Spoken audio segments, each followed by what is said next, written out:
Welcome to the Bridging the Generation podcast. I am your host, Malak Arif, and today I got a very, very special guest. But before I even get started, please, I'm gonna need you guys to hit the like button, subscribe if you haven't already, share, comment down below. Definitely appreciate everybody's engagement. Engagement is very important for the YouTube algorithm, so I'm gonna give you guys an opportunity to go ahead and do those things right now. All right. Let's get into it. Coming to the Bridge of the Generation podcast platform, I have a very, very special guest. This brother is from my city. He's a legendary, iconic, cultural figure here in Washington, D.C. A member of one of my favorite go-go bands of all time, arguably the greatest go-go band of all time, but that's debatable. So relax.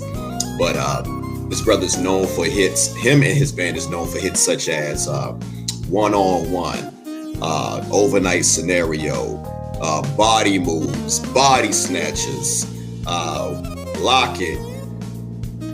Work the Walls. The list goes on and on. His career has spanned over 4 decades. Yes, 4 decades.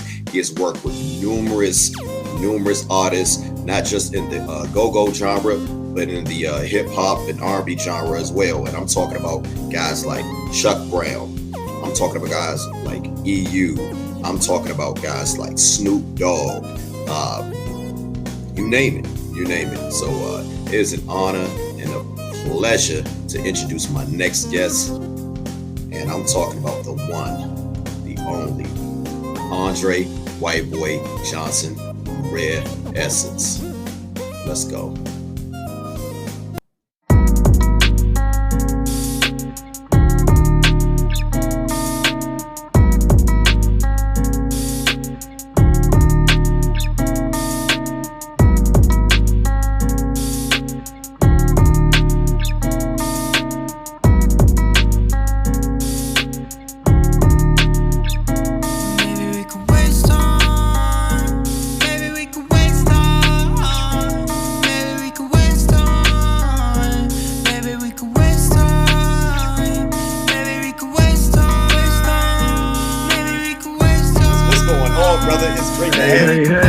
What's happening? How you been, man? Nah, man, it's an honor. It's a pleasure. We about to go in. We got some things to talk about. Again, being a longtime fan of RE, a longtime fan of you. It's so many things that I want to touch on, and I feel that you are the statesman, the elder statesman for me, for us to dive into these deep dive, these hot topics. Cool. Yeah, let's do it. All right. Well, first of all, how you been maintaining with this whole, I got to ask all my guests, how you been maintaining with this whole COVID-19, this whole pandemic craziness that's going on out here? Well, it's been a challenge because we're used to the week in, week out, performing, no doubt, for the last 45 years. So to be at home for this long, is definitely a challenge, but we try to make the best of it. Okay. Well, look, yeah. Do you ever, I always wanted to ask, when I get an artist like yourself, do you ever get tired of hearing your name like Andre, Whiteboy? Because I just went to the last show I went to was what was the last show I went to? This is pre COVID, was at Fast Eddie's. And you guys killed it as usual, but the crowd love you guys. You guys turned it out, man. But you ever get tired of hearing your name in the crowd, No. I try not to trip off of that too much.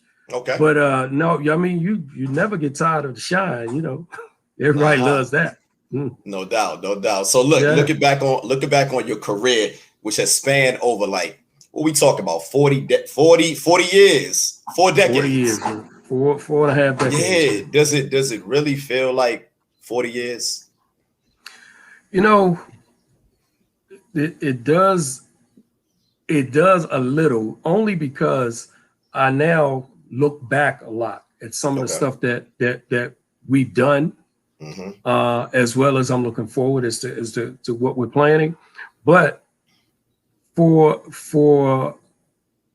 the first half of it, or for the first 2/3 of it, Okay. it was all just a blur, just one night after the night after night after night. No doubt. So I didn't really have a chance to look back. So now I do a lot of that. I do a lot of looking back, because it's like, oh man, that was cool what we did, or I think we should have done this instead of that. We a few of those, but for the most part, man, we've been having a ball.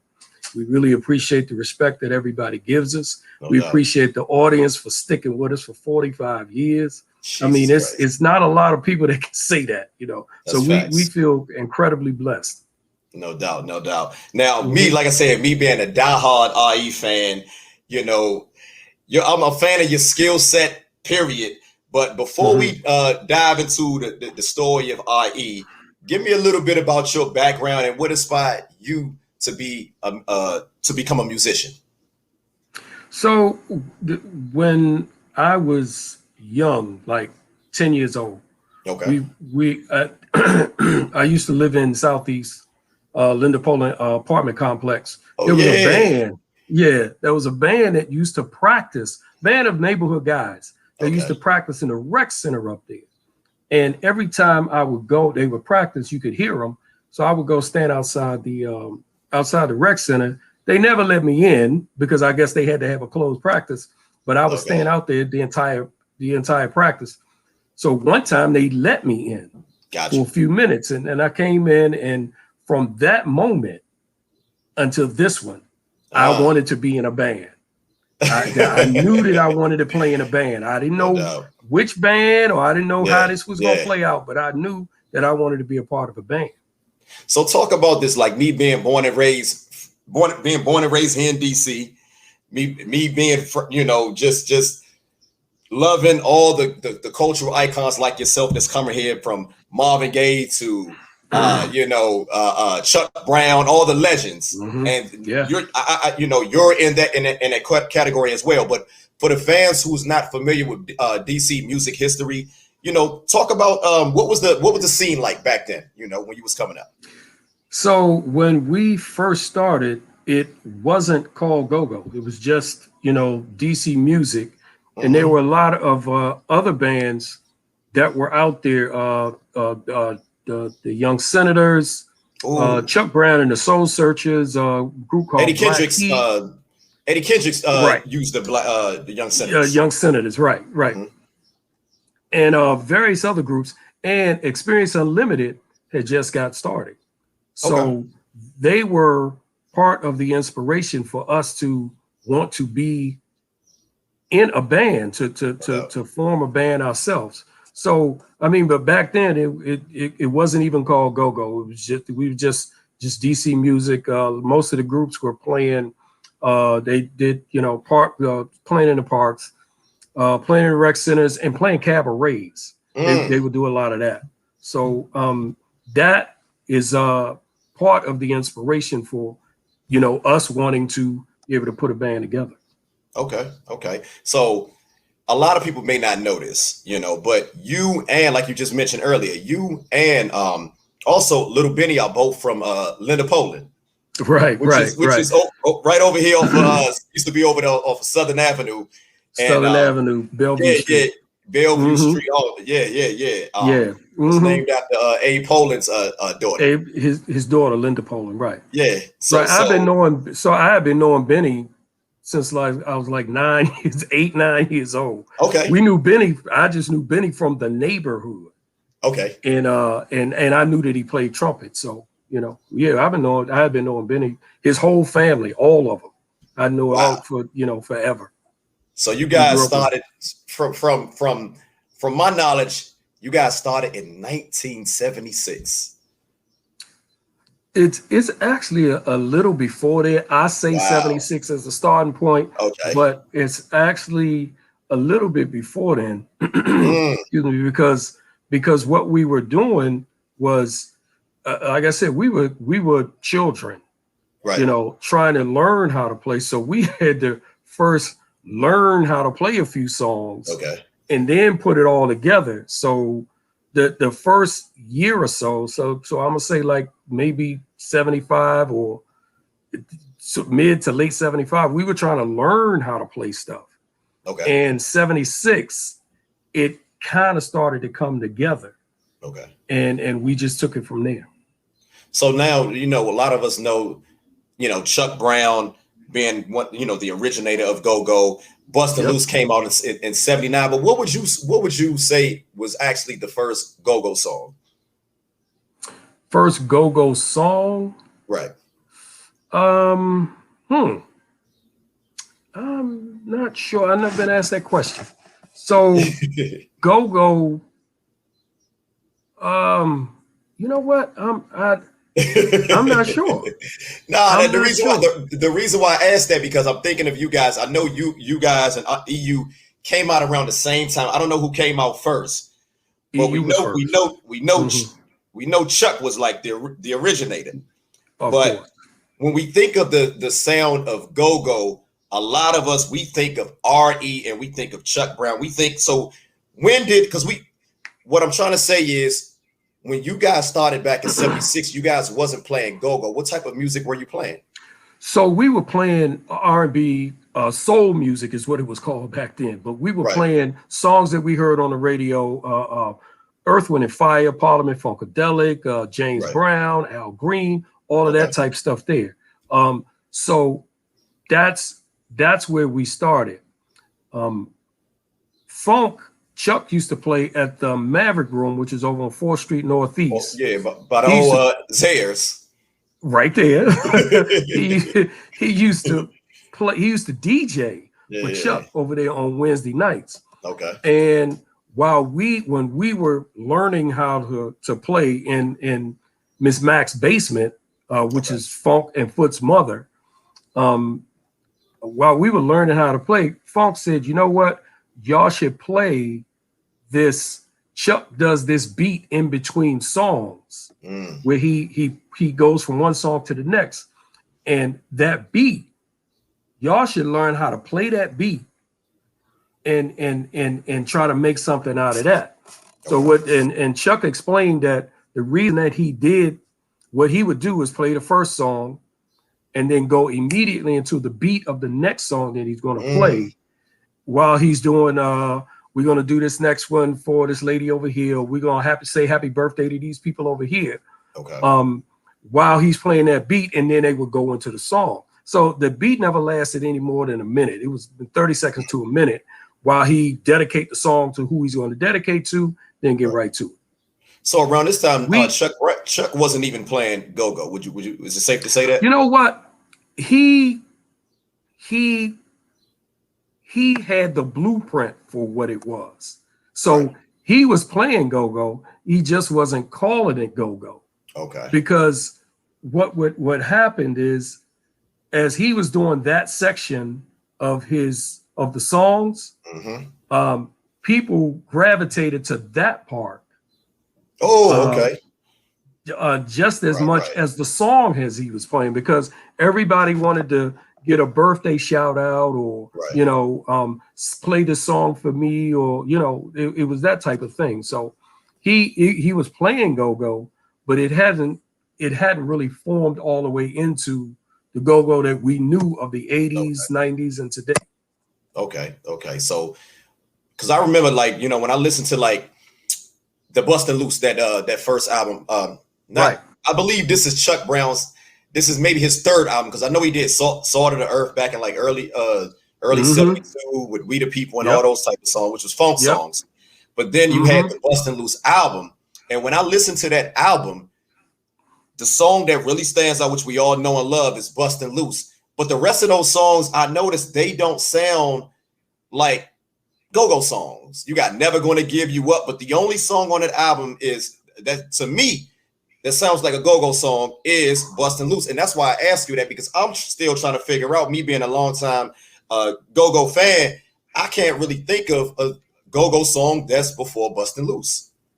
See, that whole album is go-go, and partly because I heard most of those songs before he recorded them.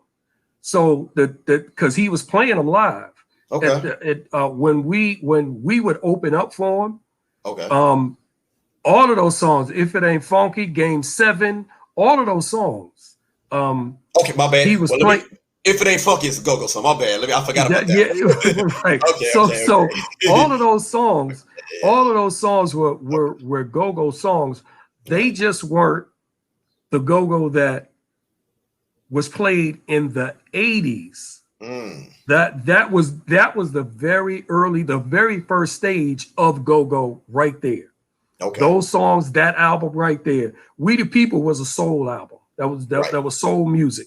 Right. Blow Your Whistle, Blow Your Whistle record, that was a soul Definitely. music. We the People, of course. So Definitely. but Bustin' Loose with If It Ain't Funky, I believe I Got You Now, Game 7. It's a bunch of songs on there.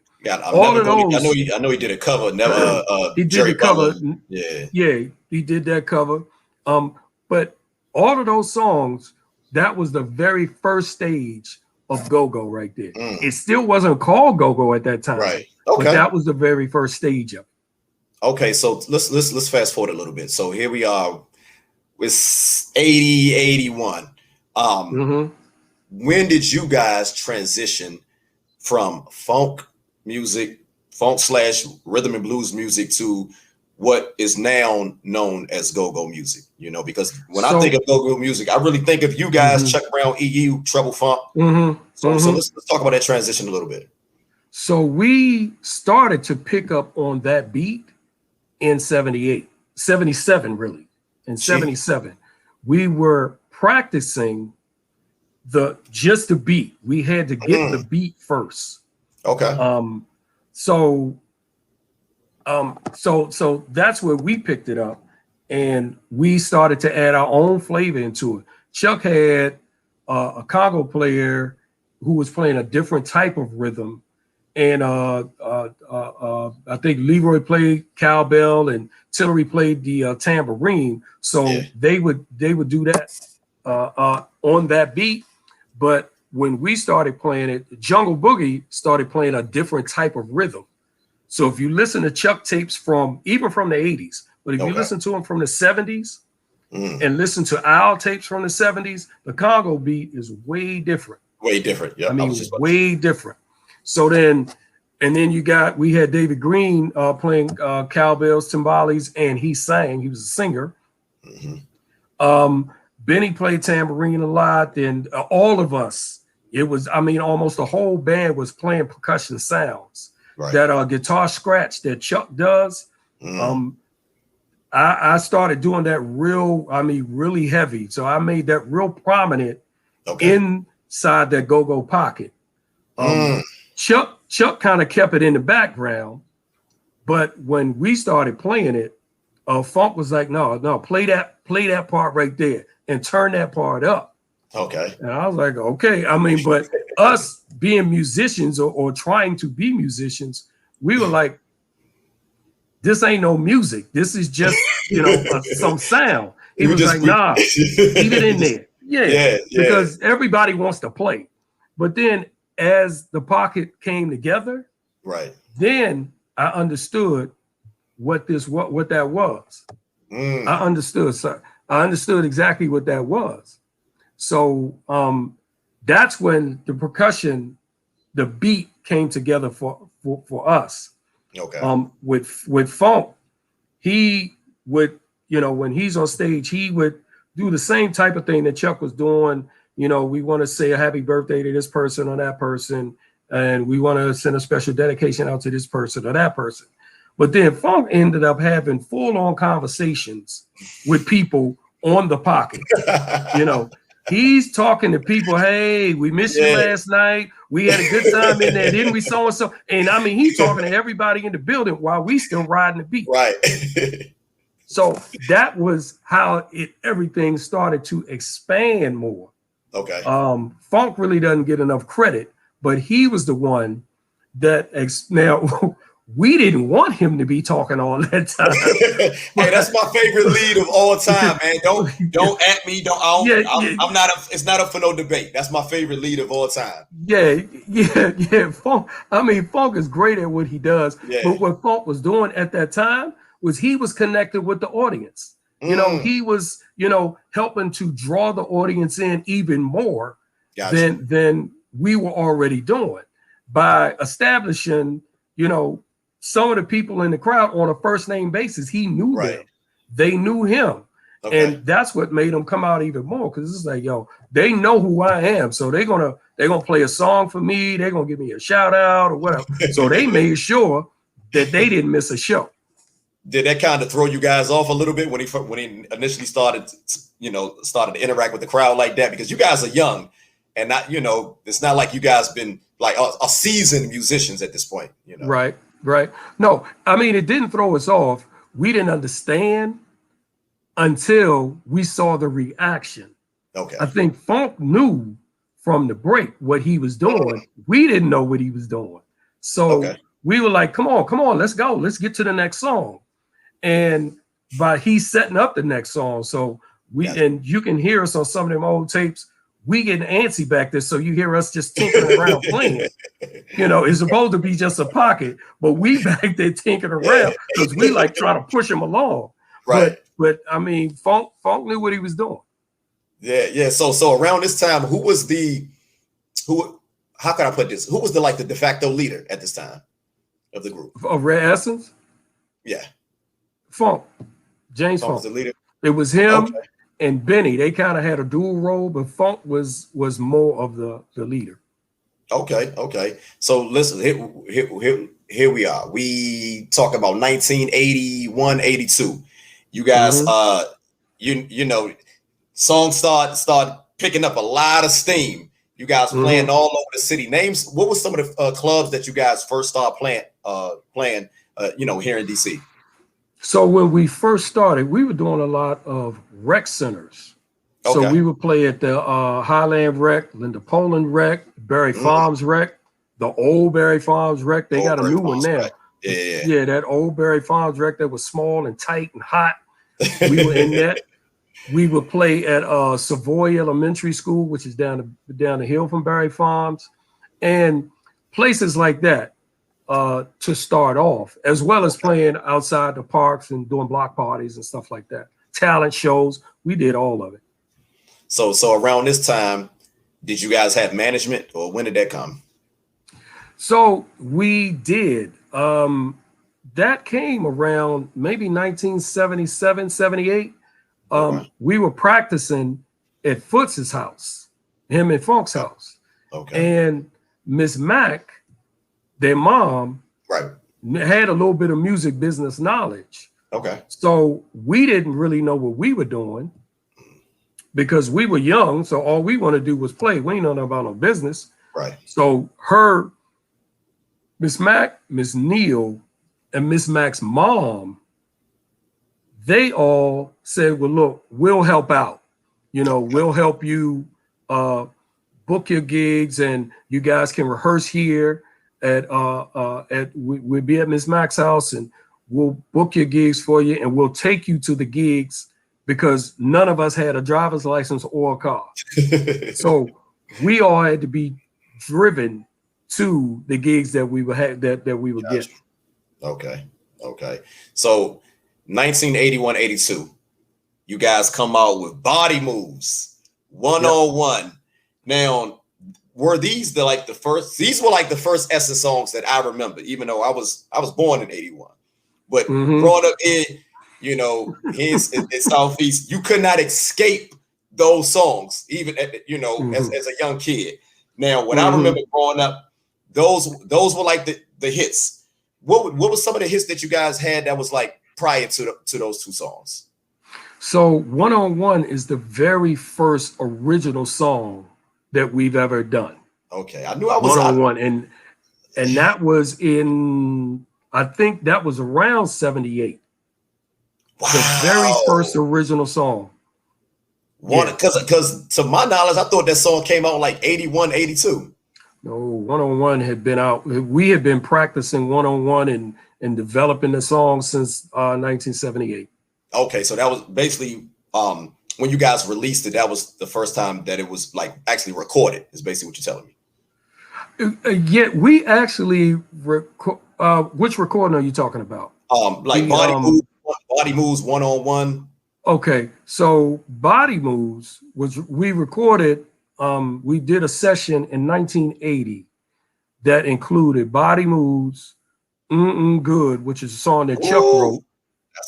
that's my shit right there. Um, Get on the Wagon and One on One. That we did a studio session at Sigma Sound Studios in Philadelphia. Ooh. We recorded those 4 songs. That's what the OJs and all them record at.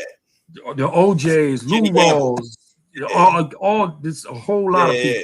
Talk And about Chuck that recorded, experience, man. That's crazy. Chuck recorded Bustin' Loose up there too. What it was he knew that studio because they spent a lot of time there. So when we called him and said, "Yo, can you produce our record for us?" This is Philadelphia, yes. We called him and said, "Hey, we got this song that we're developing. Would you produce it for us?" And he was like, "Yeah, I'd love to do that." So he came to a bunch of rehearsals and helped us to organize the song and really tighten the song up, because his big thing was when you go to the studio, you go to record, you don't go to practice. Exactly. So we're gonna learn this song and practice, and then when we go up there and hit record, you should be able to do it, with no problem. So he came by Miss Mac's house a bunch of times, helping us to organize and put the song together. We put this, and then we did the session and went up there and did it. Now, to my knowledge, I heard that it was supposed to be an album or an EP that had Body Moves, One on One, those other songs that you just mentioned, but it but it never came out. What happened with that? So those were the first 4 songs of the album. We were recording 8 songs. They were going to be the first 4, and then we were developing 4 more after that. But what happened was there was the demo tape that we did with those songs on it. As soon as we got back to the city, somebody leaked the demo tape. And it was all over the street. The unfinished songs, the unfinished tracks were all over the street. So we decided, all right, well, what we're going to do is finish these 2, Body Moves and Good. We're going to finish those, and we're going to see about Get on the Wagon and One on One. But we're going to finish these here because we were already really on our way with those 2. Those 2 were pretty much done. We just hadn't recorded everything for it, but those 2 were done. So that's what happened. Since the tape got leaked, that whole plan blew up. Let's back up for a second, because that Body Moves, man, we got to talk about that. Yeah. That is arguably one of my favorite records from you guys, man. And we be here all day talking about all the songs that you guys recorded that I love, but that Body Moves, man. Talk about how did that come about, and what was it like, working with the OG, working with the legend Chuck Brown? What was that like? So Chuck is a true professional, but what I really appreciated about him most was he included our ideas. He didn't just come in and say, "You play this, you play this, you play that." Gotcha. He said, "Let me hear what you're playing," and then we played it, and he would kind of play this right here a little bit like this, and then play this over here like that. Let's see how that'll work. And so he worked with us instead of just directing everybody. He included everybody into the recording and the creative process. We kind of knew what we wanted to do. We just didn't know how to get there. He helped us to get there. That's what that was. Okay, so talk about Body Moves. How did you guys come up with that whole concept, man? Because that song is time. You guys got one thing I can say about RE, man. You guys make timeless music, but that song right there, I'm talking about. You could hear that song played when I was over in London a couple of years ago. That song was played. And I'm thinking, like, how the hell they know about Body Moves, man? Like Hmm. that Yeah. that song is so monumental, I feel, in regarding to the success of Red Essence, man. So I would love to get the backstory on that. Well, I mean, what we were doing at the time is when we would play, we would, kind of experiment with different songs or different lines and things like that. So I'm not sure who started the line first. It may have been Godfather because a lot of times most of the songs would start with him Okay. on the Hammond organ. And it seemed like it would have been him first and then Ned second, coming with a bass line. And then I think I came with the guitar line, and then everything else started to really, really form. Um, that when your body moves, it makes us want to groove.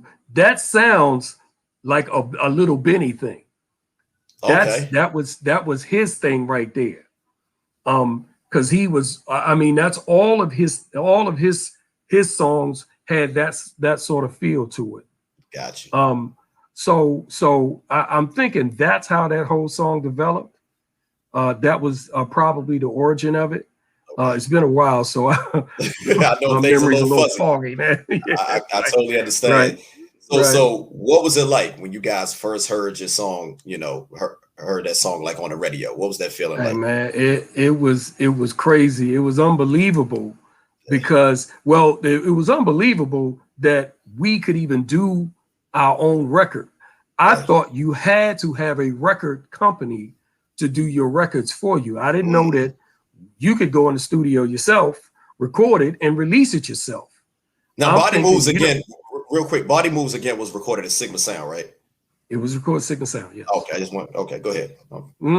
Yeah, so the first time we heard it, I mean, it was really unbelievable because it's like, yo, that's really us on the Yeah, radio. That's yeah, us that people are really yeah, buying our record because yeah. when it first came out, people bought the record and then they would bring the 12-inch to the show for us to sign. And Wow. I was like, oh, okay, you know, this is all right. Oh man, I know that had to Mhm. been like a crazy feeling. So, talk about those early years, man. A lot of us want to know, like, what was it like, man? We talk about the Maverick Room, Northwest Gardens, the Kitty Cabarets, the Shelter Club. Mhm. What was that? Just coming out of here Southeast, and being in the upper echelon of bands. What was that feeling like, man? So I mean, it was always a good feeling when we perform. Our thing was just we want to perform. We didn't know Mm, anything about the business. We didn't really know anything about being popular. right. We just wanted to perform. Where's the next gig at, and is anybody going to be there? If Right. nobody was there, that's fine. We still get to play. That was our thing. No But doubt. when people started to really pay attention to the band and follow the band, that was a great feeling because a lot of people were our friends already, and then we Okay. got even more friends with as the band grew. That was I mean, that was a really good feeling to have people to be just following you and Right. wanting to be around you, and all the girls want to speak to you now, and it's all that type of. It was just great, man. We had a great time. So let's go back a little bit. Like, when you guys came together, what were initially was the vision of the group?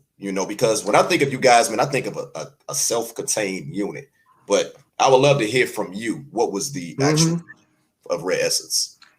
So the vision was to be like Earth, Wind, and Fire. Mm, That's what that was. That's who we wanted to be. That was the group that we all loved the most. okay. So, as far as putting the songs together, the performances, the Mm, uniforms, the theatrics, the light show, the all of that there was patterned after Earth, Wind, and Fire. okay. That's who we wanted to be. We Wow. studied Earth, Wind, and Fire. So as it grew on, we adapted, some other artists as well. Obviously Chuck Brown, but Okay, definitely. we were big fans of James Brown, Parliament Funkadelic, the Barcades, Confunction, all of the group Cameo, all of the groups of the late '70s, early '80s. We were fans of all of those groups. So that what you're saying right now, that's about to segue into my my next question. Now, I know that you are a music lover, but a lot of people Hmm. don't know how you got your name. Because we know you're white boy, white boy, white boy, but how did Hmm. tell the fans like how did you originally get that name? So back in the '70s, Okay, um, I used to listen to a lot of pop music, which was rock music, which okay. was by white artists. So songs like Aerosmith, songs by Aerosmith, songs by the Eagles and Kansas and Led Zeppelin and all those groups, Mm, which are all guitar-driven songs. okay, So that's what attracted me to it. I was a guitar player, and I liked the guitar line that they were doing in the song, so I would learn it and I would mm. play it at practice. And Funk kept saying, "You coming in here with all that white music," you know. So, but it was songs that I liked.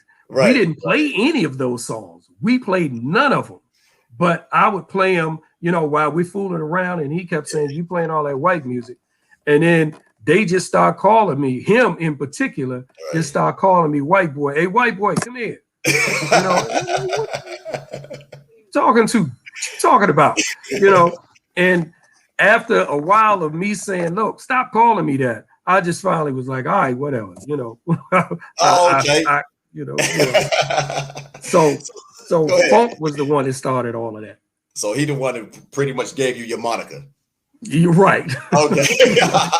So look, let's you mentioned funk, but I want to talk about like the chemistry between, Funk and BJ Floyd and Foots. Like what was Hmm. that like around that time, man? Because you guys were a lot of people forget, man, how young you guys were, man. Talk about that. What Yeah, made that chemistry so unique and so special? yeah. So when we were all up creating, that's when the chemistry started to develop. Um, like I said, Godfather would start off a lot of stuff, Okay. and once we hear where he is and where he's going, then we would we could figure out where we supposed to be, where we want to get in. We didn't want to play the exact same patterns that he was playing, so we were really big on syncopation back then. So Okay. we're playing off of him, off of his beat. So whatever Ned comes in, I don't come in with the same type of line that Ned comes in. Right. I come in with something different, Mm. but it all has to fit. So that we started to develop um, the chemistry musically, and then Funk, Benny, and David Green in DC, they were mainly the ones doing the vocal parts. Okay. With Funk leading, Benny had way more rhythm than everybody on the front line. So Benny's stuff was always in time. Mm. Funk, Funk was more like a conversation. He has had no time, no timing or nothing. Yeah. But Benny was always doing his things on the beat. So that helped to create that dynamic of Funk doing his thing Okay. and Benny doing something different. Mm. So they weren't both doing the exact same things. So that's what kind of gave them their chemistry. And Okay. then everything else is just flavoring on top. The other keyboards, the horns, and all of that. Right. That's just everything else coming together. Now, one thing that always to me, all that stands out about Goko is heavy, heavy, heavy percussion. Hmm. And you're a guitar player. Has Hmm. it ever been like any conflict with you amongst the other band members as far as not being able to have your licks heard sometimes? Like, have it ever been like you're like, hold up, it's too much crank going on. Like, I need to get my thing off. Like. Yeah, so when we first started, when I was talking about Funk doing the percussion for, when he would just be having conversations with people, Right. that's what that was about. It was like while he's talking, I mean, the percussion break goes from a minute to 2 minutes to 10 Mm-hmm. minutes. Oh, And the whole 10 minutes he talking, we back there doing nothing. So that's when you would hear us in the background just playing around. And that's okay. also how we created a lot of stuff as well. Okay. While he's talking, we back there trying to develop something. And a lot of times when he's talking, he's also listening. We Mm. didn't know that at first because if he came up with something that he liked, he would say, play that again. And we thinking, all right, he listened. We Right. didn't know he's listening to it. So that's how all of that stuff would develop. So we did, and of course, everybody wants to play and everybody wants to be heard. Right. But we also knew that it was important for us to keep connecting with the audience like we were, Okay. because they were really, I mean, we weren't a jazz group, where everybody got to be showing off all their chops. Right. Right. It was like, this is a funk band. This is a dance thing. This is a groove here. So the most important thing is for the audience to be dancing. That's what we need. Gotcha. You can show off a little later on as long as the audience is dancing. Exactly. Yeah. So let's fast forward a little bit. We're talking about 86, 87. Mm-hmm. Mm-hmm. You guys were invited to do Go-Go Live. Yep. Now I remember that. That was. I remember seeing the commercials for Go-Go Live on like WDCA 20 and all that when I was a kid. Mm-hmm. So at the old Capitol Center. So talk about that. What was I once heard that you said that it was like the apex of go-go. It was the rise of what could have been. So talk about that experience and how much all of that meant to you and to the other band members, man. Talk about that. That was a pivotal moment in go-go, because before we had been playing, we played the Coliseum, which is 5,000 people. We would do the Howard Theater, the old DC Coliseum in Northeast. Oh, Washington Coliseum. Yeah. We would play that. We played the DC Armory a bunch of times. We had done the Capitol Center a few times before Go-Go Live, opening for the Barcades and Cameo and a bunch of different people. But that was us. We were the first band on, so we were on while people were coming in, except for our friends who knew that we were playing, and then they would get there early enough so they could hear us. Okay. But we would that moment that we did Go-Go Live at the Capitol Center, we felt like, for Go-Go, for you to be able to put 6 or 7 Go-Go bands together, and we almost sold it out. I mean, there wasn't very many tickets left. Now let me say this, Andre, real quick. To those who don't know, the Capitol Center used to be a stadium in Landover, Maryland, where the Washington Bullets, the Capitals, Georgetown University used to play at it. They closed it down, tore it down back maybe about 20 years ago. So I just had to put that out there. Yeah, not only the sports teams, but every major artist, Gotcha. Yep. Black, white, or otherwise, they played the Capitol Center. So the Rolling Stones, the Michael Jackson, Prince, Fleetwood Mac, all of those groups there, they played the Capitol Center. So that's how, and we have all this in the back of our mind, like, all these groups have come here and sold this place out. So for us to get there and have all those people show up for an all go-go show was just a phenomenal feat.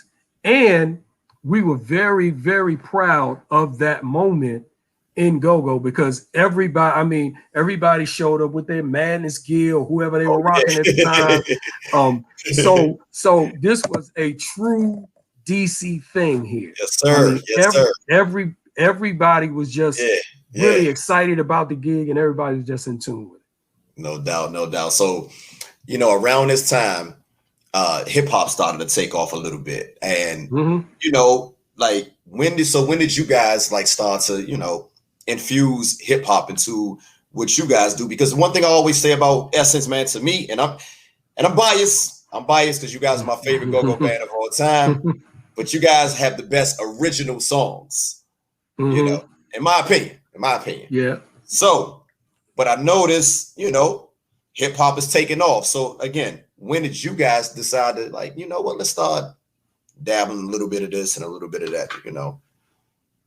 Well, it was around 84, 85 when we actually started to play some of the hip hop songs that were out at the time. And the main thing was we would always add one or two cover songs into the set, but we would never play it like the record. We always played it our way. We always played it like we wanted to play it. So to take, do you know what time it is for an instance? Yeah. When we were coming up with, if you listen to the record is way different. The original record is way different, no doubt, from what we doing. So what we decided was his was slow and stiff. Do you know what time it is? You know, so what we did was injected some energy into it. Okay. Had BJ was playing, he put those wood blocks on the keyboard back behind it, so that gave it a real good solid percussion bass. And then I just did the rap over top of that beat. Okay. And it worked. I mean, that is one of the most popular songs that we still do now. Every time we play an old school song, we can play an old school set, or we don't even have to play an old school set. You know, it could be for a young audience, you know, 25 or 30, they know the record. Oh, so, hell yeah. So, I mean, you could not go anywhere, like growing up here, being a young kid, you could not go anywhere without hearing Do You Know What's, like, that was everywhere here in the city. It was a big song, and we're very proud of what we were able to do with it. Okay, so because I remember like my uncles and all them, they had like the, you know, the go-go tapes, and they had that first, now correct me if I'm wrong, but the first album I remember you guys having, I remember my uncle had this white album cover when you guys was at Breeze. Is that the first like official project you guys released? Because that was like the earliest one. That was like the earliest one I remember, and it had like Do You Know What Time It Is? It had 101. It had I believe it had Body. It had some bangers on there. So that one live at Breeze's Metro Club, we recorded that. Yeah. So that one had 101 and Do the Mickey and I Must Be Dreaming and Shake It Don't Break It. So all of that there. That was the first live album that we had done. That was the very first live album that we'd done, and we rehearsed for like maybe 6 weeks in order to record that. So yeah, and we are very proud of the way that came out. It came out great, clean. Even to this day, that thing sounds just as clean as I remember it as a kid. It sounds good, and it's a very distinctive sound. So when that record comes on, you know, if you know the songs, if you know that out, you know that's what it is. Just like Chuck's Go-Go Swing. Oh, as soon as that record comes on, you know what it is.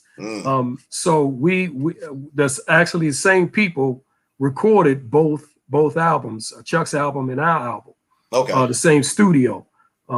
But that we're really proud of the way that came out, because it stands up even today. They play it on the radio today against anything that's out there. Oh yeah, and it stands up. Stands up. No doubt, no doubt. So we earlier I mentioned, you know, hip hop and, you know, starting to take off, and you guys started to incorporate, you know, a couple of hip hop songs into what you guys putting out. But a lot of us forget about this legend in the city out of Northwest DC, Dunbar High School. And I'm talking about the one, the only Fat Rodney, man. Talk about him, man. How did you guys link up with Fat Rodney? So Rodney used to come out to see us all the time, you know, and we noticed that when Rodney would come through, he always had a crew of guys with him, but Rodney was one of the more popular people in the whole go-go. You know, everybody knew who Rodney was, and most of them knew that he rapped, because when he would get near the stage, he doesn't even have to be on the stage. If he comes near the stage, the crowd would start chanting, "What you gonna do, Fat Rodney? What you gonna do, Fat?" So that's when we figured out, okay, he's a rapper. You rapper, come on up, do your thing. Once he got up there and was just rapping, and he rapping off the top of his head, talking to the people in the crowd, and all of that there, you know, we became fans of his right then. So it was like, yo, every time you come through, you got to come up on stage and do it. You know, we told him, so yeah, come on out. We playing over here. We playing over there. And he would just come out. I want to talk about two iconic moments in RE history. You know, one of them is we speaking of Fat Rodney. One of them is you know, Fat Rodney when he battled DC Scorpio. You remember that night? Yeah. And the second one, matter of fact, let's talk about that, because I've heard the recording, but take me back. What we talk about, 88, 89? What was that? What was that like, man? Take me back to that night. So I believe initially it wasn't going to be any type of battle. It was just one of them was going to rap, and then another one was going to rap. But of course, you know, and I believe Scorpio was the first one to go at Rodney. Rodney was just rapping, doing his thing, because everybody already knew him, so he just getting up having fun. And I think Scorpio wanted to compete with him because he was so well received amongst the audience. So Scorpio kind of went at him, and then Rodney had to come back. You know, but Rodney was fly what he is. He always had something. He always had something. So he came back. So it turned into. And I heard he didn't write nothing. He didn't write nothing down. Ever. He don't write. It seemed like he don't even think about what he's going to do until he's up there. So they kind of went back and forth, and I know that they gained a mutual respect for each other, because Scorpio got up there. He held his own.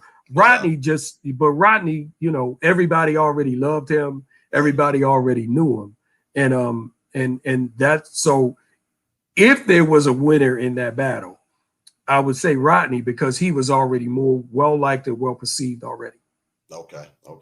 So the second iconic moment in RE history, I think you know where I'm about to go to, but it's that night of 1985. Funk and Philly. Let's talk about that. Talk about what was you thinking when you saw that? Like that was different. Like let's be honest. What was your thoughts when that happened on that night in 1985? I was like, man, this is unbelievable that we up here in front of all these people. These people. Where was what club was this? Panorama Room. Panorama Room. Southeast. Mm-hmm. Yeah. Like, we in front of all these people. We supposed to be performing, and these two going back and forth with each other right here on stage on the mic.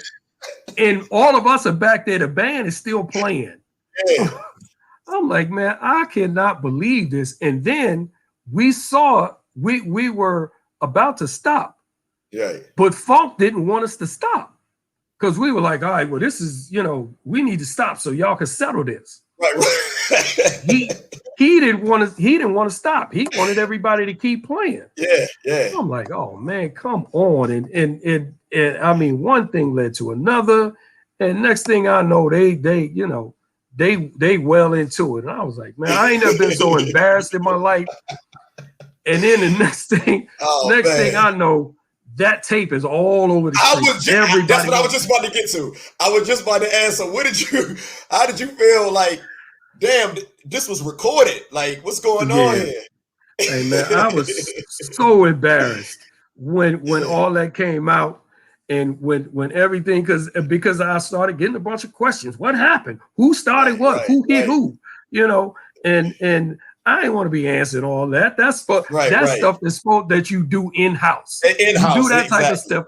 You do that at rehearsal. You know, work that out in rehearsal. When you get on the show, I'm pretty sure they had little, during rehearsal. Everybody had y'all little, disagreements. Yeah. But it never spilled over into anything like that.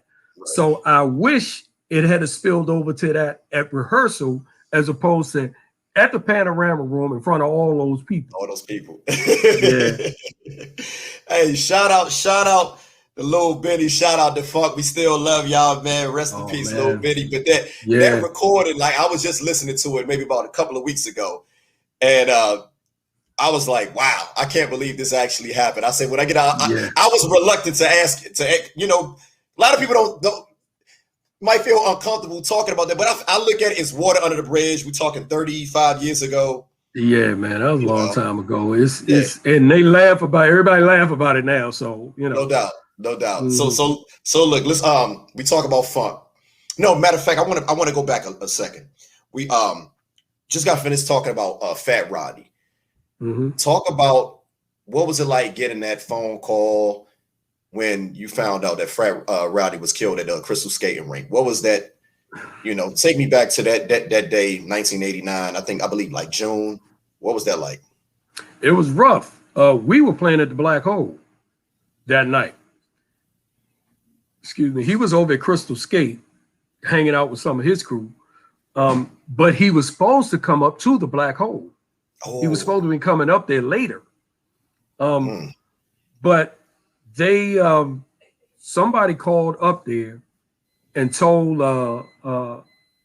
Vic, him and his father used to own the Black Hole. Somebody told Vic that Fat Rodney got shot.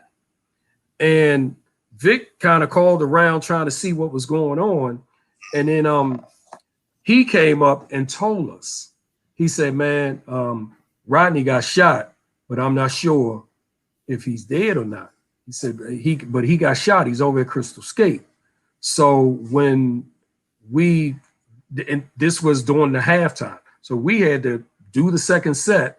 And then after we did the second set, everybody jumped in their cars and ran out of there. Going back over to Crystal, we went to Crystal Skate because most of us lived on that side anyway.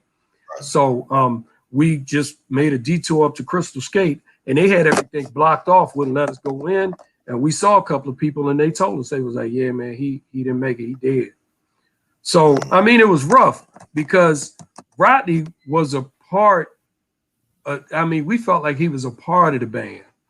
I thought he was when I was a kid. I thought he was a part of our. I probably found out maybe about 20 years ago that he wasn't. No, we told him, anytime you want to come out, just come on through. We love to have you. We actually try to put him on the payroll. He was like, I don't want no money. I just like coming out to party with y'all.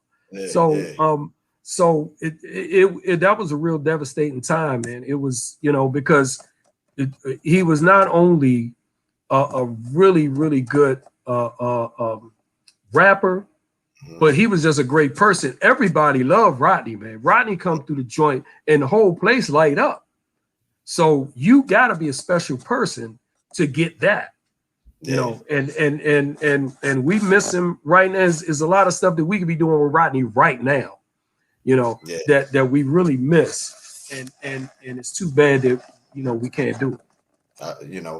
Talking to different, the OGs that that's from here, brothers like yourself, man. They from what I hear, they say, man, he could have been that one. He could have been. He had that type of talent. Like you said, don't write nothing. Had the charisma, was fly as hell. Had the Moss Brown order. All of that. All that. He was fly as hell, man. So, but I'm glad. I got the opportunity to talk to you about this, brother, because I feel like more of us, especially from the city, we should know about this brother. You know, I feel, you know, he's a legend in my eyes. He He's a legend. absolutely is, man.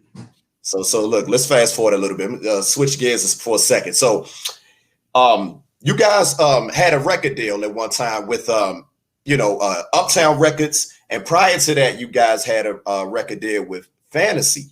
So let's start with Uptown Records, and how did you guys get that? You know, I don't know if did you actually have a deal, but I know because I remember that that Locket was on the Strictly Business soundtrack, which was MCA in Uptown. So so talk about that relationship with you know, meeting Andre Harrell, and how did that, you know, what happened with that?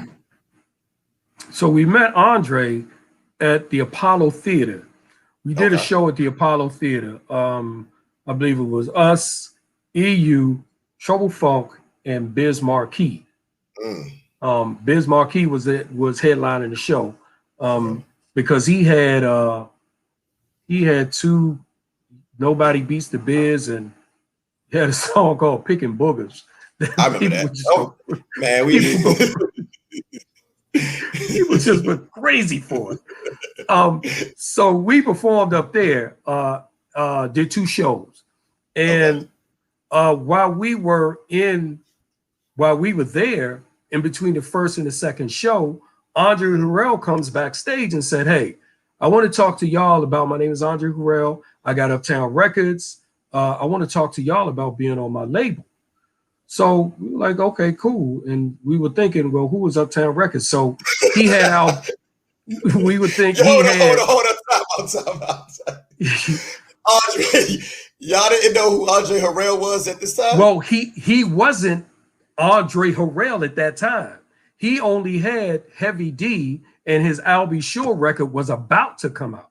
Oh, shit. So this was way before Uptown blew up into Uptown. Okay, I apologize, because I'm thinking, no. You know, I know Locket was on that Strictly Business soundtrack, which was Uptown. So I'm thinking, okay, continue. I apologize. Go ahead. Yeah. So we met him at the Apollo Theater. He said, you know, I love the group. I want to talk to y'all a bit about being on my label. We're like, okay, cool. So he came down. He came to DC and said, I want to see what it is y'all do. So he came down, came to the Black Hole, and it's jam-packed. It's jam-packed in there. Hold on. That's when it was Celebrity Hall. Celebrity Hall. It was Celebrity Hall. It was Celebrity Hall. He came down, Celebrity Hall, jam-packed. And he was like, oh, wow. I didn't know it was like this. So we was like, well, yeah, you know, and he was like, well, how many nights do y'all play? At that time, we were playing 6 nights a week. So he said, are all the clubs like this? We said, yeah. So he was like, okay, well, cool. We need to work this out. So we signed to Uptown Records, and they wanted, from what they told us, they wanted a go-go group. Once we got to Uptown Records, we started sending them records, sending them songs, and you know, and they kept saying, well, no, it's got too much of this or too much of that. What that all boiled down to was they didn't want a strictly go-go record.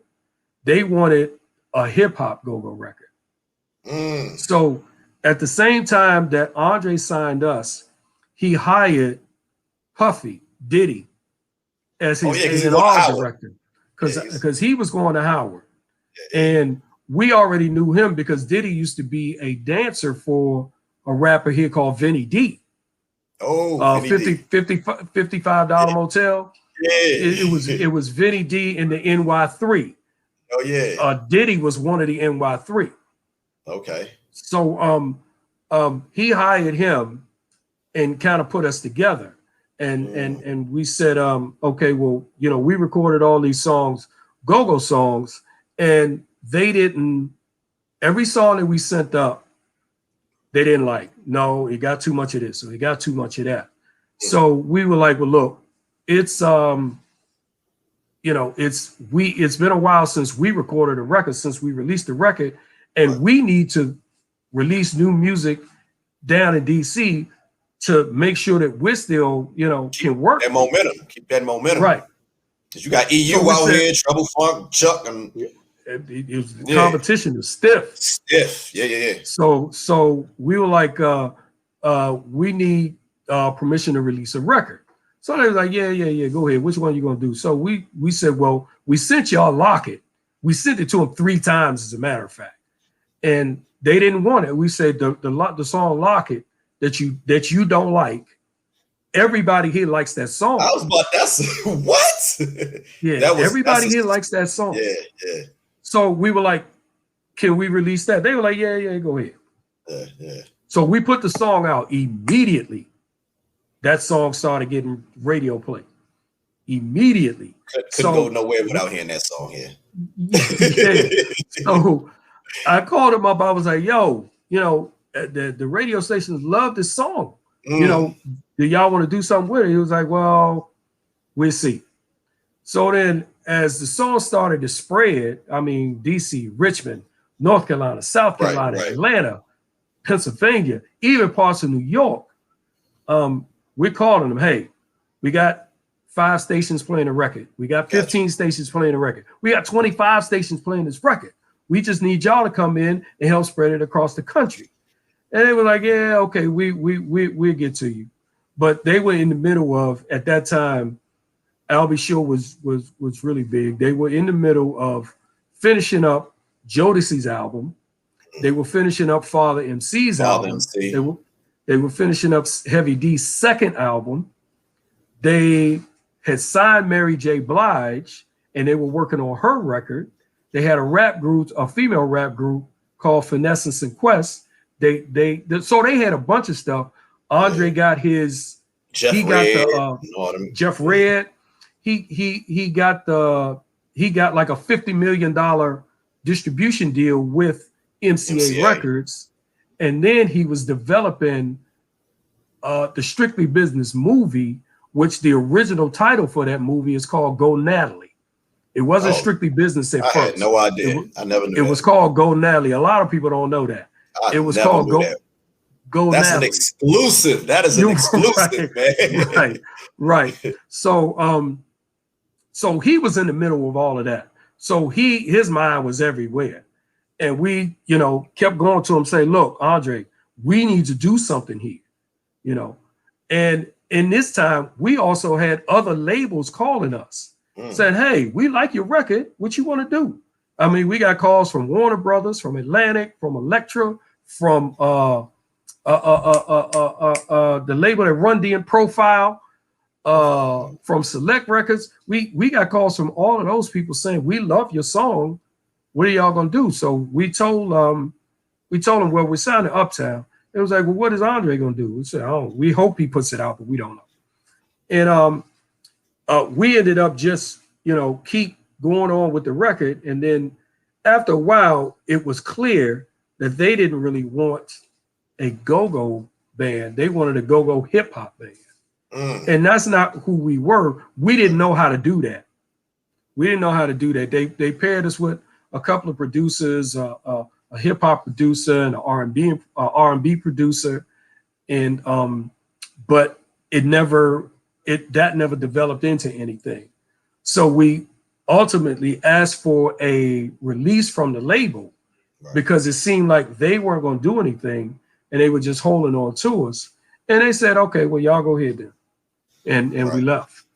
Okay. Now Lock It, like I said, I remember Lock It coming. I remember hearing Lock It like maybe 89, but then boom, it's on a Strictly Business soundtrack. So do you feel like that increased the popularity of the song? How did y'all feel when y'all found out that it's going to be released on the soundtrack? Because it was already a huge song here in DC in the area, Right. So that Strictly Business soundtrack did absolutely nothing for Lock It because they didn't even use the original version.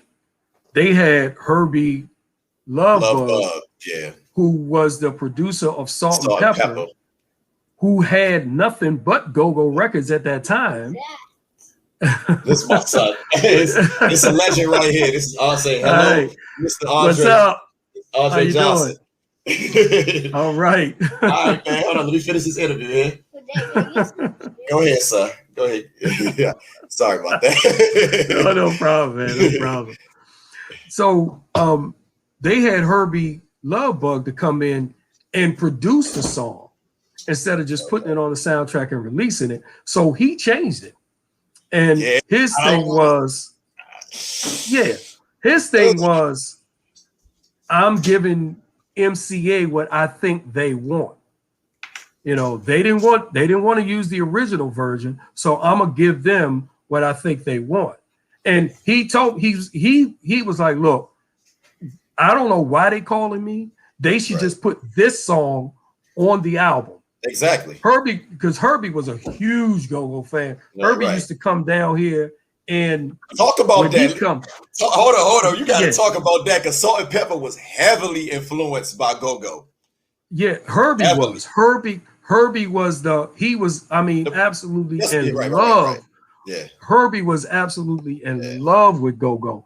Herbie would come here and he said when he wanted to come out with us, Herbie comes out and says, hey man, look, come pick me up early because I want to just go to the go-go and just be there.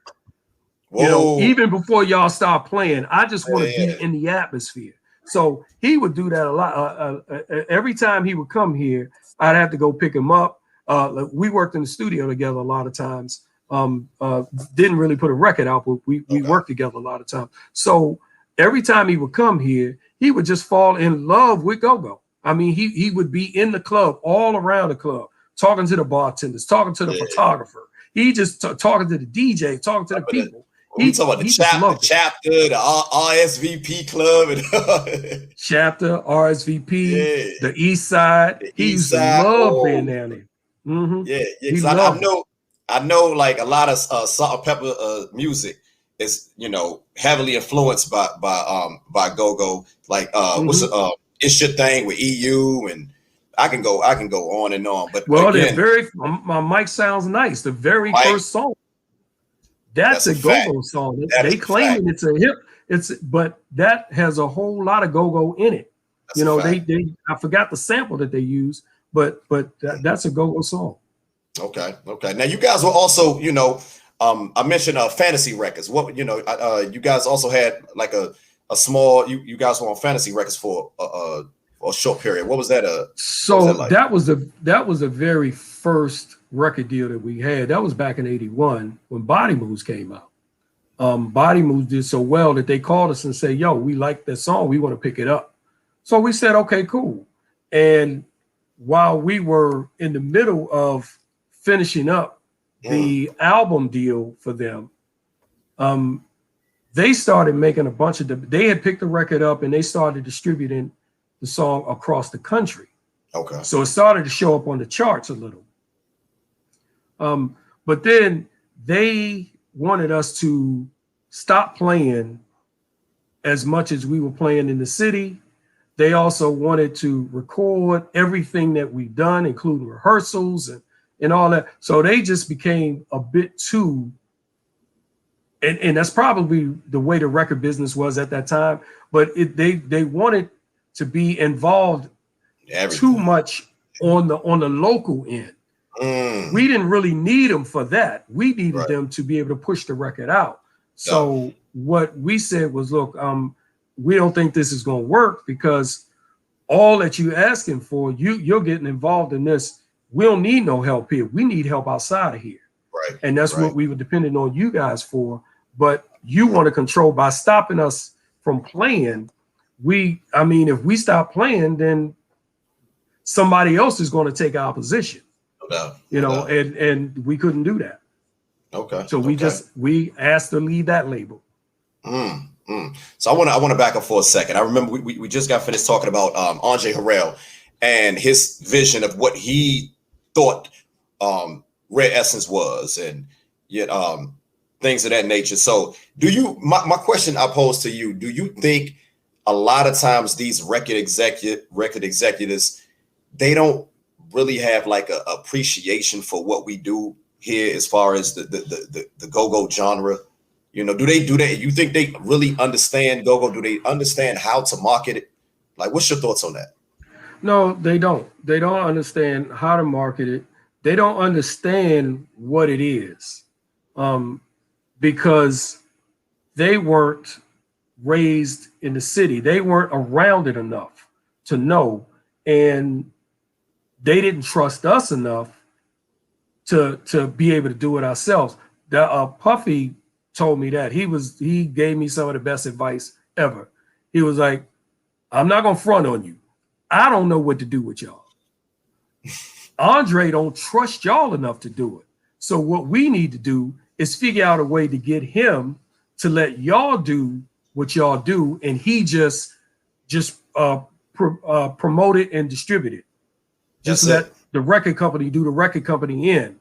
He said, but let y'all produce the songs and then put it out there. He said, but until we do that, I mean, nothing's going to really happen here, which is one of the things that made us say, well, look, maybe we shouldn't be here, because they keep trying to change us to something that they understand. But if we do that, then we lose home base, and we couldn't afford to do that. Hell no. We could not afford to do that. Okay. So let's go fast forward. 1992, huge year for y'all. By this time, Funk is gone, Benny is gone, but you guys are still killing it here in the city. Like, again, you guys are the marquee group, here in the city, one of the marquee groups here in the city, and you guys dropped arguably one of your greatest albums ever, the Work the Walls album, which featured, the title track, I Got That Feeling, Spotlight, so many hits on that album. What was it like putting that album together, and what did you think about the reception that you guys received during that time? Because I remember watching that on Video Jukebox and hearing all the songs on the radio. You're down at Haynes Point, all the cars blasting it, like no matter where you go here in the city, whether the farms, MLK, whatever, it's everywhere. Yeah. What was your thoughts on that particular album right there? That was a really great album. That was a great feeling. Oddly enough, most of the songs on that album were the songs that we recorded for Uptown. Lock It, Work the Walls, I Got That Feeling, the slow song Sharena that's on there, BJ, Byron Jackson, that's his song. He wrote and produced that song. Rest in peace going out to BJ. Rest in peace, BJ. Rest in peace, BJ. Yeah. So that album could have very well been released on Uptown Records, and had they released it and marketed it like they did, Heavy D and Jodeci, right. then this could be a whole different conversation right here, because we felt like that record really had legs. That whole album had some legs to be able to take off on. So since they didn't want to do it, so I was just thinking how great of a damn album. I just recently saw that on Amazon. That album was like, I think like $189 for that CD. Wow. That's what I saw. That's what my two eyes saw. But go ahead. Okay. So because that record was so well received, I mean, by this time we had learned a little bit more about how to promote and produce and distribute records. Okay. So we knew that, we need to do a video. So we did the Work the Walls video first. Lock It was already out, but we did the Work the Walls video first. Released that, came back and did a video for Lock It. Where y'all shoot those two videos at, by the way? So the Work the Walls video was in this alley downtown, in between two government buildings. That was early in the morning that we did that. Later on that night, we shot the other part at the Black Hole. Oh, okay. Celebrity Hall, the stage shots and all of that, and the girls on the wall. That's the wall in Celebrity Hall. I always wondered where was that at? That was the Celebrity Hall. Okay. And there may have been one or two other locations that we did. I can't think of right now. So Gotcha. that's where we did that. Lockett was shot in this. It was this dusty warehouse. It was an abandoned building, really, that they somehow found, and they allowed us to come in and set up everything. And when you look at the video, you can see that the room is abandoned. There's a lot of dust around. You know, there's some wood pieces missing over here and over there. But the director was like, "Nah, this is a cool space for us to do." And then the second part of it was at the Capitol Center. Oh, the live stage shots that we did, that was at the Capitol Center. wow. I forgot which show we had done there, but we had a show planned already, and then they let us come out there and do some shots, and that was great in itself, because when you see that and you see the scope of what is going on in that, you know, this band in front of all of these people in a major arena, then that was a really good look right there.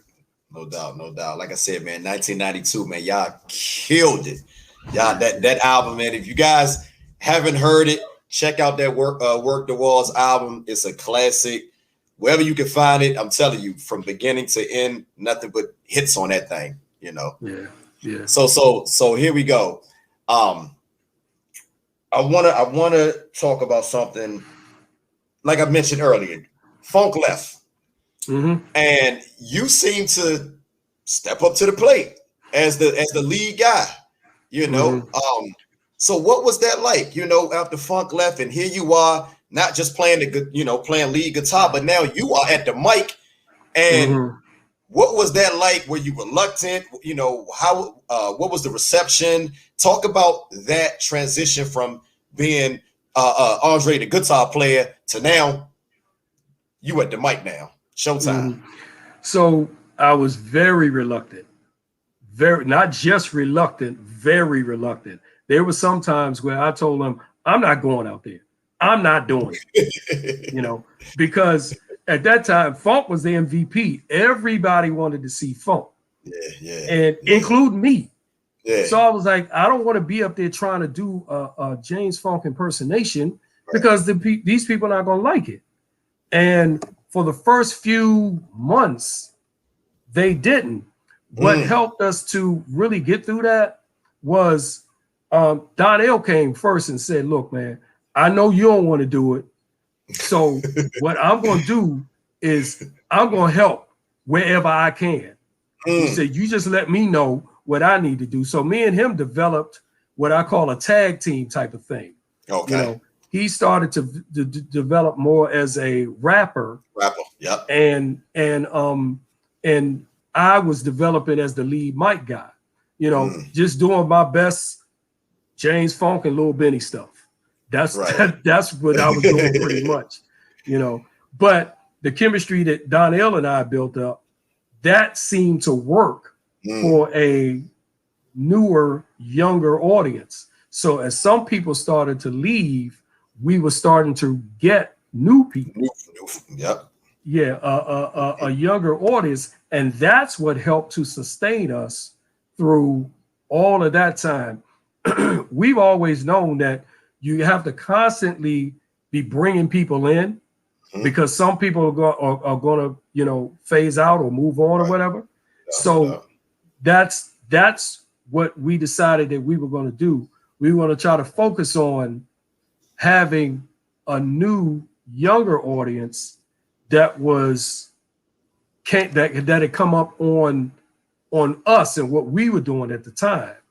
And at first we weren't sure that it was going to work, but then after a few weeks, you know, things started to make sense. And then we started to get some of the people in the audience to say, "Hey man, I love the new stuff that y'all are doing. Keep that going." So that right there is what helped me kept me from getting discouraged, because I was like, man, these people don't want, you know, they want to hear Funk, they want to hear 101, they want to hear Lil Benny, they want to hear you know, all that stuff there. But when I had a few people to come to me and say that, I was like, okay, maybe this will work out. And then as time went on, we saw that it did work out. The rest is history. The rest is history. Yeah. So here we are, a lot of bands are coming up around this, newer bands. We got the Backyard Band, Northeast Groovers, Huckabucks. I think Air Raid was a little bit before that, but I can go on and on. We got newer bands are coming up, but you guys are still cranking out the hits, and you're still killing it here in the city. And then the fall of 1994, and we lost one of the greatest drummers in DC and music history. I feel. Talk to me a little bit about Quentin Foots Davidson, and what was it like, working with that brother? And can you tell us your last memories of him? So he, I'd been knowing Foot since, I was in the 5th grade. He was in the 6th grade. So before the band, I knew him because we were all at St. Thomas More together. He lived 1 block over from us on Xenia Street.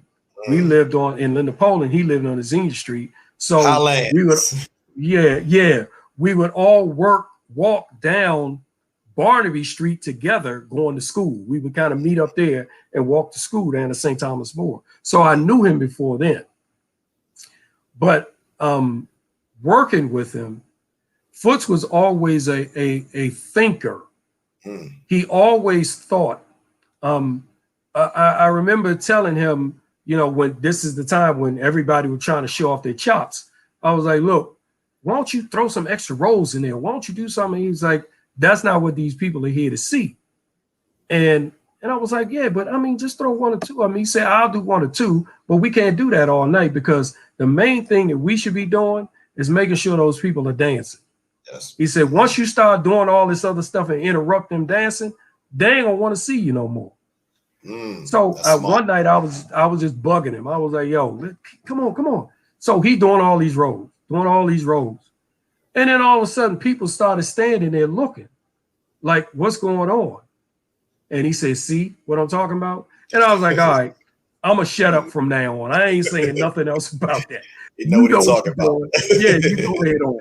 Yeah. So I mean, he was a real good, he was a thinking guy. If there's a problem, how do you fix it? He don't dwell on the problem. It's like, all right, that happened. Now what do we do? And those are the type of people that you need to help push you forward. So I always appreciate him. I mean, of course we miss him, miss him a lot. And I mean, he was just a great guy. He's a really good guy. He was one of the glues that I felt like, I personally felt like that held you guys together, like he absolutely was. Backbone of the group. So let's speaking of that, again, I hate to, a lot of people don't want to talk about this, and when I watch interviews, like I watch guys interview artists such as yourself that are, part of the go-go genre, but we cannot talk about go-go without talking about some of the violence that erupted during I don't really know when it started, but when did you realize, like, man, it's starting to get violent in some of these venues? And did you ever feel like when did that come into play? And did you ever feel like this could be problematic if this continues?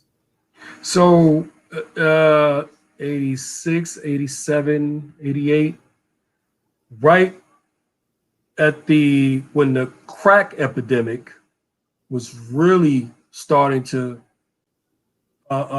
take over the city. Right. That's when all of that stuff started to happen. That's when it was a lot of turf battles. This crew didn't like that crew, but they all end up at the same party. So when, 2 groups are beefing, you see your man, they're going to go at him, and then when you get outside, everybody got a gun. So that's when all of the gunplay came into effect. So it was difficult for us because during that time we got a lot of blame from the city the city and the police, they thought that if you shut them down, you shut the violence down. But that wasn't it. Right. And we try to tell them, they wouldn't listen. We try to tell them it's not us. We not in there telling people go out there and shoot this person or go shoot. We don't sing none of those type of songs. Right. We're saying when you leave, please leave carefully. No doubt. You know, fellas, get the ladies home safe. Make sure you go away from here. Go home or go somewhere else, but don't hang around outside, because as soon as something kicks off, we know that we're gonna get the blame. Yeah. So a lot of it was just the crack epidemic, you know, spilling over into the streets and into the parties and into the malls and I mean, it was just everywhere. Yeah, because I always felt like, you know, go-go got a bad rap because during that time, I remember reading about stuff in the Washington Post and hearing stuff on the news, but I'm thinking to myself, this is not fair. Like, you guys are not part of these gangs. You guys just shouting out different, you know, different sections of the city where we from, you know, Linda Coleman, Prairie Farm, CTU, whatever, you know, we have, you know, DC is a very territorial city. We proud of certain areas where we from. Yep. And that's all it is. It's not about, oh, Sursum Court is this and, you know, Shipley Terrace is this. It's just, we just be proud from where we from. Wasn't no bad blood or anything like that as far as you guys. So I always wanted to ask a brother like yourself, ask you know, a member of a go-go band, because I've seen it seems like a lot of, when I watch interviews, people kind of avoid these questions. And they don't want to ask you guys this, and I don't know why, but I'm like, man, I want to know you guys' input, because I know that you guys' intentions was sincere. What you guys put out was for the people, and it was all love, you know. And when I see you guys today, it's the same thing, you know? Yeah. I mean, it is. Back in that time, we had to go through some extraordinary security measures to even have, you know, certain parties. We were the first ones to have a airport style metal detector. When you walk through it and it beeps, they had that at the Black Hole. They had it at the Metro Club. So we were the first ones to bring that in. And then after you go through the metal detector, you have to get warned. If you go through and it beeps and they warn you and it beeps, and they send you back through one more time, if it beeps that third time, you can't get in, because you have something on you that we don't know what it is, and it's metal. So you can't come in. Unless you go and put that away, you come back and then you might be all good. But we were the first ones to do that. We were the first ones to have, you know, a police detail before they even called the detail. We would hire off-duty cops to sit outside to help escort people away. And we wanted them there in their police cars so they could see that if you start something, the police is right here, so you might get caught. And this was all in an attempt to try to help save our business, because there was a lot of times the city would, you know, kind of tell people, you know, if you're going to be having them go-go shows, we might not renew your liquor license. Or you might have problems, and you know, in a club without a liquor license, you know, is not going to survive. No doubt. It was a lot of that type of stuff going on, but we did everything that we could to try to combat the violence and all of that stuff. But I mean, there's only so much that we could do. Okay. So, like I said, you guys around this time, you guys are performing at all the major clubs in the city, but again, it's the crack epidemic, and it is problematic.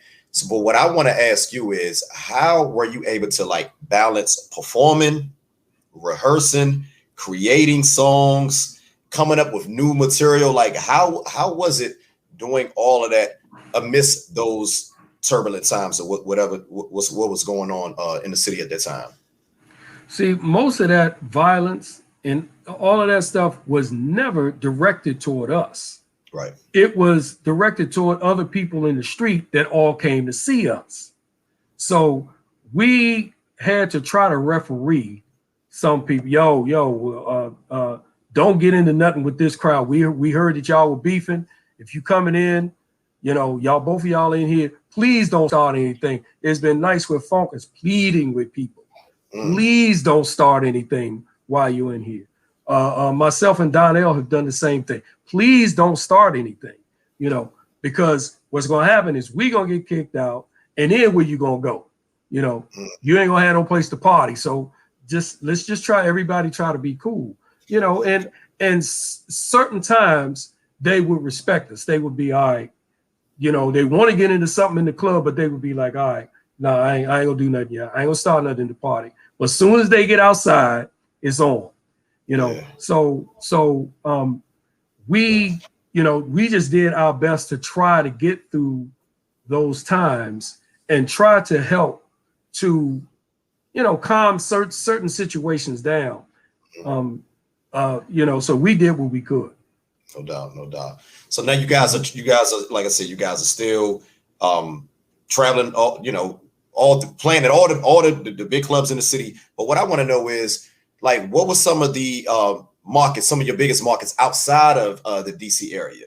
Because I know people, I got family members that know about you guys in Atlanta, know about you guys in North Carolina, Fayetteville. So what markets did you guys travel to outside of the DC metropolitan area? All of those spots we did. We would go up to Philly. We had Philly was a good go-go market.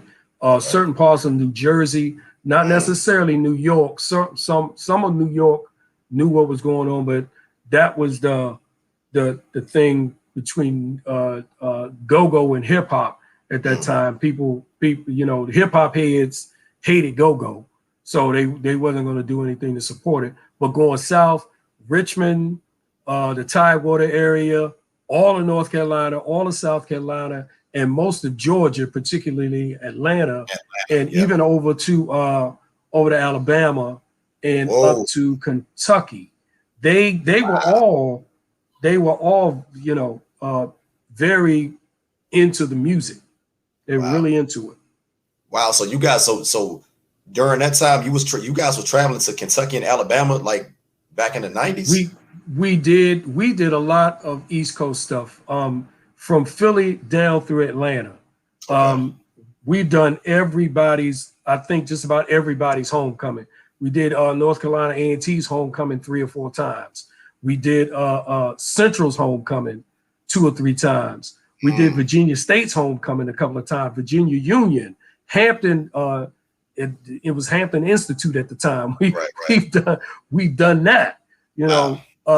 Clark Atlanta. We've done all of the homecomings. So we traveled up and down a lot. Yeah, I know people from Atlanta. I lived in Atlanta for like maybe about 5 or 6 years. And I know people from Atlanta that love go-go damn near like I like go-go. I was surprised. Like I never, I'm like, damn, I ain't know y'all know about RE and grooves and this, that. I was surprised, man. That was crazy. So look, I want to ask you this.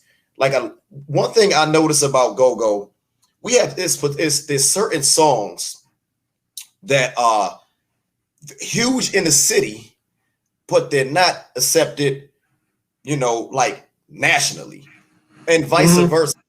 Why do you think it's so hard for us to get songs or for us to promote this genre where it's accepted not just from people nationwide, but from people within the city? Because it seems like when a song gets big, people in the city like, you know how it is. Like I never understood that about us here in DC. I can go on and talk about certain songs and certain bands, but I never understood that. Why do you feel like it's that way? I'm not sure why that happens. Honestly, I know what you're talking about. I'm not really sure why that happens, but it seemed like, once a song is coming up, people, are really on it. But then once it blows up, it seems like they on to the next thing now. I ain't on that no more. I'm on to the, this next. But it's song. only here, Andre. I'm telling you, it's only here. Like I lived in Atlanta, I lived in other places in this country, and when their songs take off, they support it, they embrace it. But here, it seems like once something blows up, it's like so I always would want to get your take on that. Yeah, I don't understand why that happens, and it's a shame that it does, because if it were the other way, like the other cities do, like New York and Atlanta and Houston and LA and all those, if it was like that, then go-go would be definitely nationally accepted. No doubt. I mean, because there would be more people. Yeah, it would be more people talking about it and more people out there helping to promote it, as opposed to just a certain section of people, you know, talking about this, and then these people over here don't even know what you're talking about. No doubt, no doubt. Yeah. No, you're 100% correct in that regard. So, I'm gonna fast forward again. 1999, 98, 99. You guys put out one of my favorite songs, another one of my favorite songs. I think you already know where I'm about to go get at. The Overnight Scenario. At this time, Backyard, Huckabucks, all these groups is coming out, but you just bam again, just smacked them right again with a banger. Arguably your biggest song, in my opinion. That's probably you guys' biggest song. So what was it? Definitely one of them. So talk about the making of that song. And I know Jay-Z he ended up sampling it, and you guys had a little situation. So talk about that, the making of that song, and how you guys resolve that situation. Well, what we would do is we get in, and a lot of times we knew Donnell was always big on, hey, we gotta get back in the studio, and because he was doing a lot of producing back then. Him and Funky Ned, they were doing a lot of producing. So he would say, yo, we need to get in and do some new songs. And he was thinking of he was saying, I need it's a hook that I've been trying to put together. And he would, you know, run it around, run it until he finally got it the way he wanted it. Gotcha. And once he did, and we played it for the audience, from the first time he said that part, the 3 in the morning, the pancake, after he got to the end of it, just getting home, talking about the overnight scenario, people went crazy for it. When did y'all? You remember when y'all like the first? I don't remember the first venue that we did it at, but I just remember the people going crazy for the song. So I was like, all right, let's do that again. And then we went back, and the song started to formulate into what it became. So it was a real big song for us. Yeah, D Floyd, yes sir. Yeah. Nah, so I think later on that year, early 2099, 2000, Jay-Z sampled it on portions of that song on Do It Again. So what was y'all thoughts when you guys first heard that? And I know there was a situation, but this is a 2-part question. What was y'all thoughts when y'all first heard that song, and how did you guys, finally resolve that matter? So when we heard the song, we were like, okay, he obviously heard Overnight Scenario. No doubt, it was obvious. He was very obvious. Yeah. So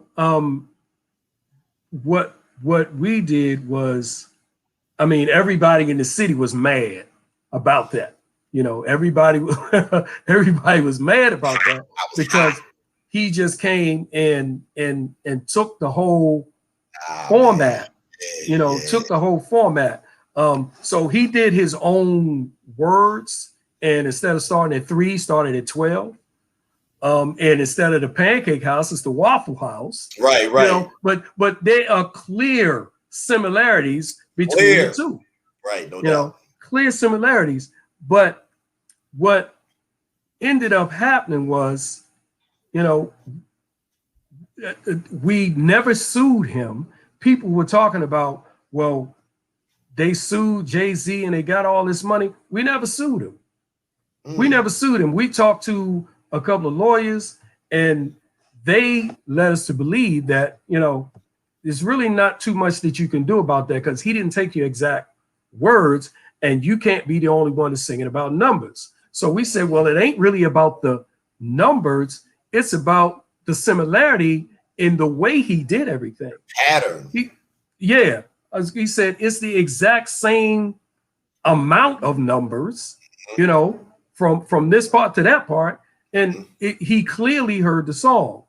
So they didn't want to take the case. We went to 3 different lawyers. They didn't want to take the case.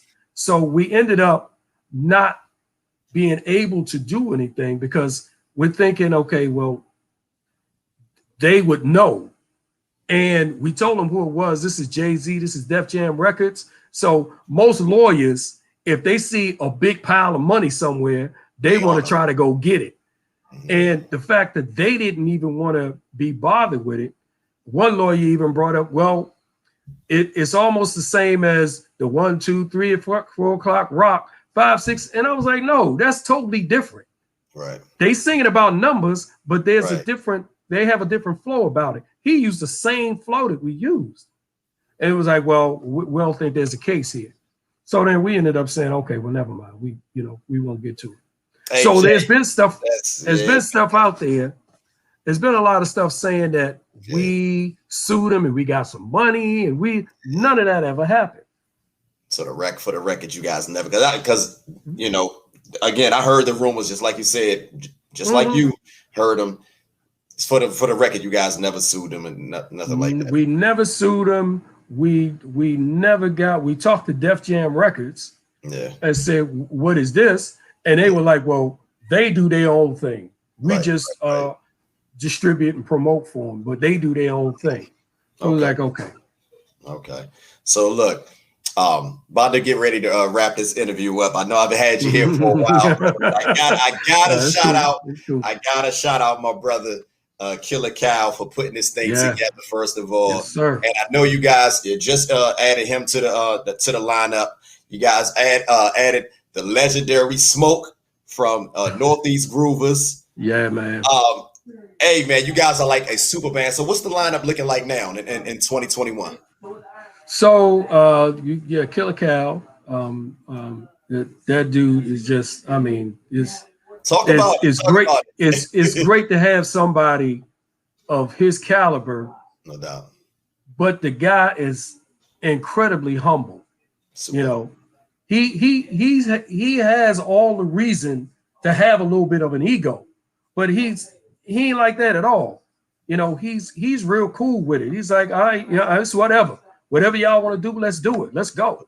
That's always his attitude. And I love having that because any situation that you in, he's ready for it.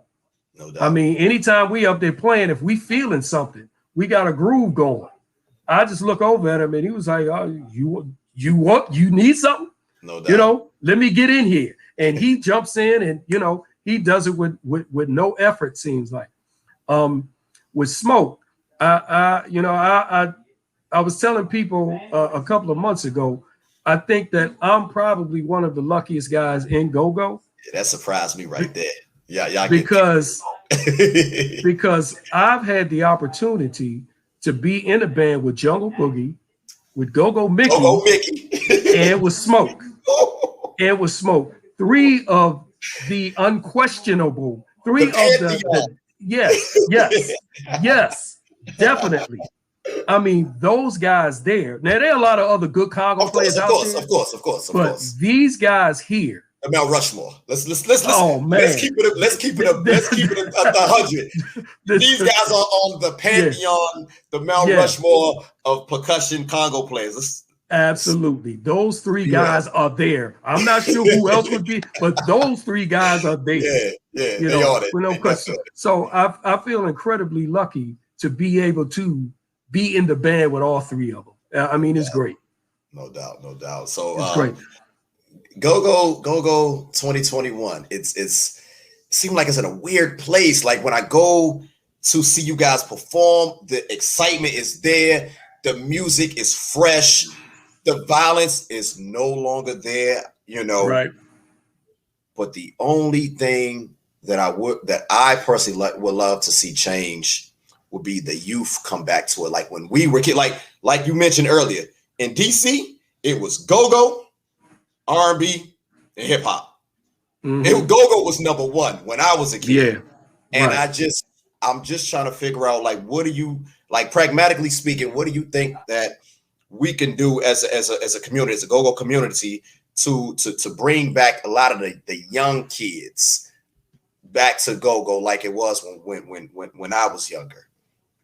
So I think that um, some of it is there. The groups like TCB, TOB, XIB, New CB. Impressions, all of those groups there, they have their own young audience, which is good. But I think what GoGo needs to do is start releasing more material, more records for for people to be able to buy and listen to, and they need to release a lot more original songs, original go-go songs, to give people something. So back in the 80s and 90s, we kept releasing songs. I mean, we That's a would do fact. cover songs, That is a but we fact. always released Original original songs songs, no doubt, no doubt. to because Andre Harrell told us, he was like, yo, I know y'all can play anybody else's song. I heard you do it. But what songs do you have? Mm. So that's always been the thing. It's like, well, as far as, writing and publishing is concerned, if you record somebody else's record, somebody else is getting that money. You have to make sure that you're recording stuff that you could get money off of. Right. So that's what we've always tried to do. And that's what I think is needed from go-go as a whole right now.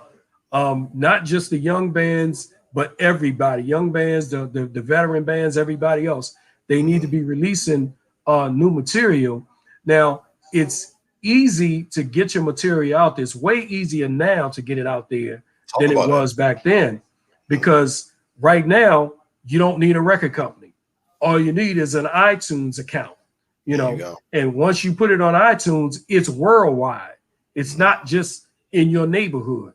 People in New Zealand can look up Rare Essence right now and listen to some Rare Essence records. They just need to know that the record is there for them to listen to. So as far as the marketing and promotion of the music, that needs to be stepped up, way up. You need to step that way up to make more people aware of it.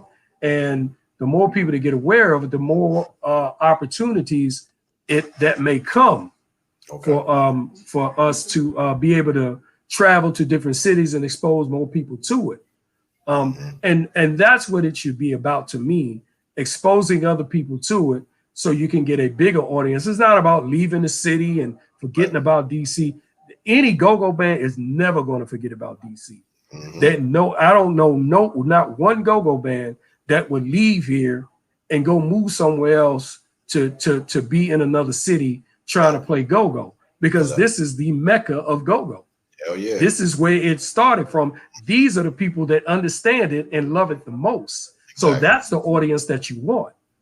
So if we can somehow figure out a way to promote and publicize go-go on a broader scale, then I think it'll be better for everybody, all go-go bands. Now, speaking of that, do you think, like, and I heard this in an interview, I'm actually borrow this question, and I saw an interview that you did with I forgot the white boy's name. No offense. Matter of fact, it wasn't with you, but I believe it was with Go-Go Mickey. But he asked this question. I want to give him credit because I don't like stealing questions or whatever, but I want to give him credit for this question. But the question that he asked Go-Go Mickey was, do you have to be a part of a band to actually be go-go? Can you have like a go-go artist, or do you because I remember we had like Stinky Dink and like guys like that. But So I pose that question to you. Do you actually feel like you have to have a band to be go-go? No, you don't. You don't. You can be a singer singing go-go records. You can be a rapper rapping over go-go records. You can be an instrumentalist just playing a go-go instrumental. As a matter of fact, that's what the music needs, more diversity. It doesn't just all have to be bands. It can be singers or male and female singers or rappers, or it can be any of that. Because the pocket is going to be the pocket. Pocket's gonna be the pocket. That's where go-go lies, in that pocket. Yeah. So if you singing over that pocket and it's just you, I mean, Jill Scott did it a few times. Oh, long walk. Yeah. But damn near half that Who Is Jill Scott album is go-go influence. She is a big go-go fan. She's a big go-go fan. So big enough to include it on her first album. So, and there's a lot of people around in different parts of the cities, a lot of famous people that love go-go music. They love the go-go feel. When we did the record with Snoop, we were surprised that Snoop knew so much about that. Go-go. So let's go. Now that we hit, that was gonna be my next question. Now that we hit, talk about that collaboration with Snoop. Like, how did you guys come together, putting this classic song together, man? Like, so Snoop out in LA one day, riding around, and he posted an Instagram. He had put an Instagram post up of him riding, listening to Hey Buddy Buddy. Remember that? I remember that. So once he did that, and the internet, on the internet, they can make you seem like you doing anything. So while he's riding and listening, I'm thinking, all right, he ain't really listening to the song. Somebody else just put the song on this video. Right. And he's just riding around. But then there's a part in the song where Funk says, "Oh, you ready now, ain't you?" And Snoop said, "Oh, you ready now, ain't you?" I was like, "Oh, wow." I was like, he's really listening to the song. Yeah. And not only did he listen to it, if you watch the video, you see him lean over and turn it up. Yeah. So he was feeling it. So he was feeling it. He turned it up. So what I did was I contacted my guy. It's a guy that's from here. He's the VP of promotions at Interscope Records. Okay. Friend of ours, we've been knowing him for 25 years. He's a huge go-go fan, and he born and raised here, so he's a homie. I called him. I was like, "Yo, did you see the post from Snoop?" He said, "Yeah, I saw it. What you want to do?" I said, "See if you can contact him to see if he would be interested in doing a collaboration with us." He said, "All right, cool." He called him. And later that night, he called back. He said, "Yeah, they into it." He said, "Get the track together, get it to me so I can get it to him." Okay. So that's what we did. We about 5 or 6 days later, we put the track together, sent it to him, sent it out there, and he was like, "All right, he's feeling it. He likes it." So I was like, "Well, we just need to figure out when either we come out there or he come here to do the song." Right. So we ended up putting the song together one week, and it was November 2018. Okay. He was here in DC to do his Redemption of a Dog play. It was down at the Warner Theater, down there for 2 or 3 days.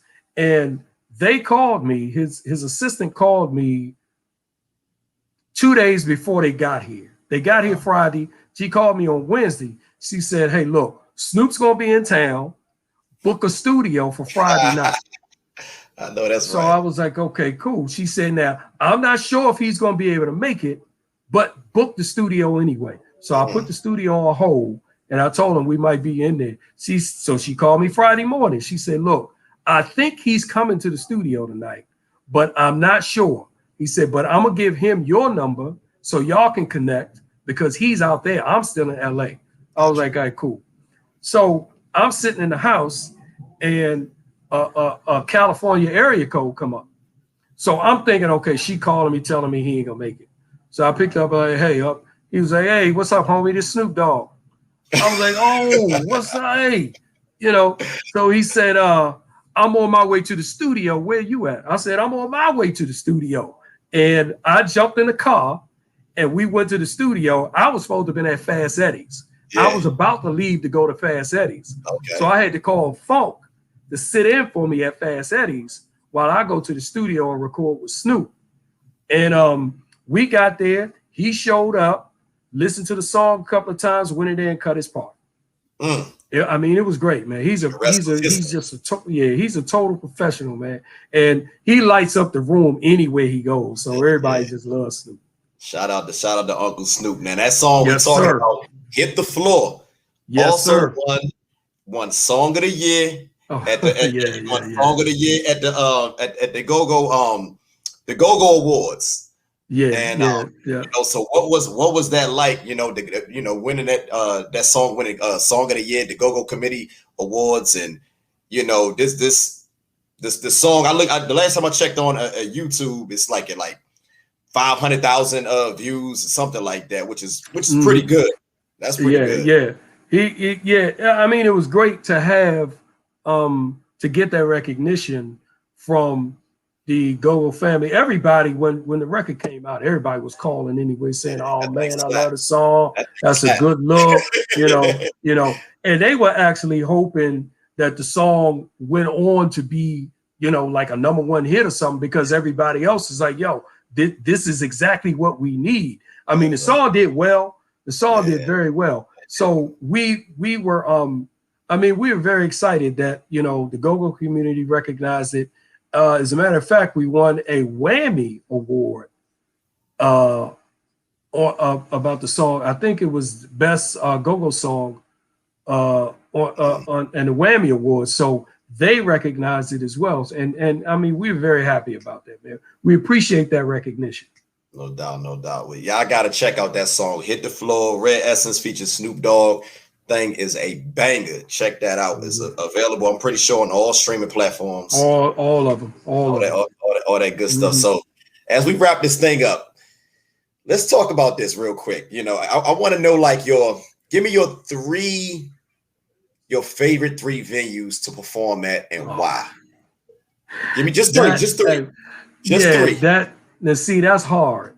That's hard because we've been to so many. What if I narrow it down to the city? What if I narrow it down to just the city? Even that is hard. But so now I have to say the Metro Club, because that Thursday night, that Thursday night Metro Club party was just something serious. I mean, serious. Everybody. It's small. It was tight, but that is what helped that Live at Breeze's Metro Club album to sound so good. That the sound wasn't bouncing all over the place. No doubt. Okay. So that would be one. The Celebrity Hall, Capital City Pavilion, and Black Hole, because it's been all 3 of those places. Right. That's another one, because we were able to get, a whole lot of people in there. And to really, that gave us a big enough stage to really perform and put on a show and have people to really enjoy what we were doing. And the crowd up there was phenomenal. Everything we say, they come right back with us. So to be able to have that and be in that part of town, uptown, that was great. One more. The other one might be, I'm gonna say the East Side. Woo! The East Side, the Wednesday night party at the East Side. Used to be over there on in Southwest. Down Southwest and Half Street. So we were just having a great time down there, having, just the East Side. Well, see, that's why I say it's hard, because the chapter 1, 2, and 3, we were there. We used to play at tracks sometime. We used to play at the RSVP, which is down the street. We played at the Edge and Wet.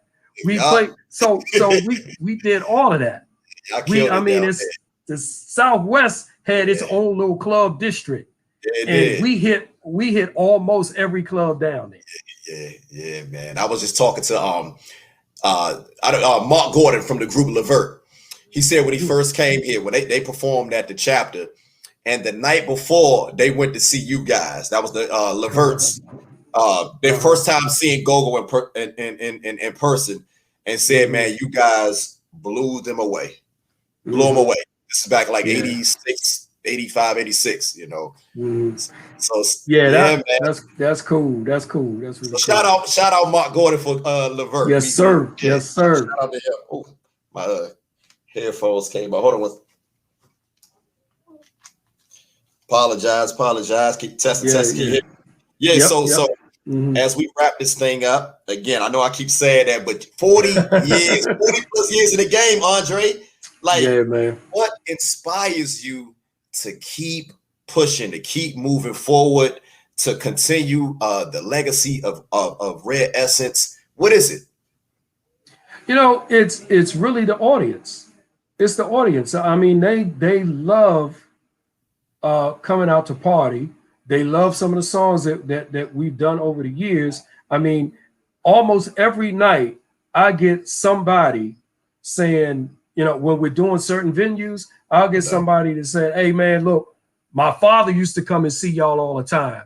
He told me to tell you what's up, you know, or I'll get a father and son that said, hey, man, this is my son's 21st birthday, and he wanted to come and see y'all, and he wants to hear one-on-one or take me out to the go-go because that's all I play. Yeah, he said that's all I play when I'm in the car, right? So he know all the words to that song, and this is a song that he wasn't even born when this song was made. So we get a lot of that, and that's what helps to keep. My son don't know about y'all. You see my little man? He knows all Rare Essence. He been listening to y'all. Cool. He was born in 2013. He gonna know everything as well.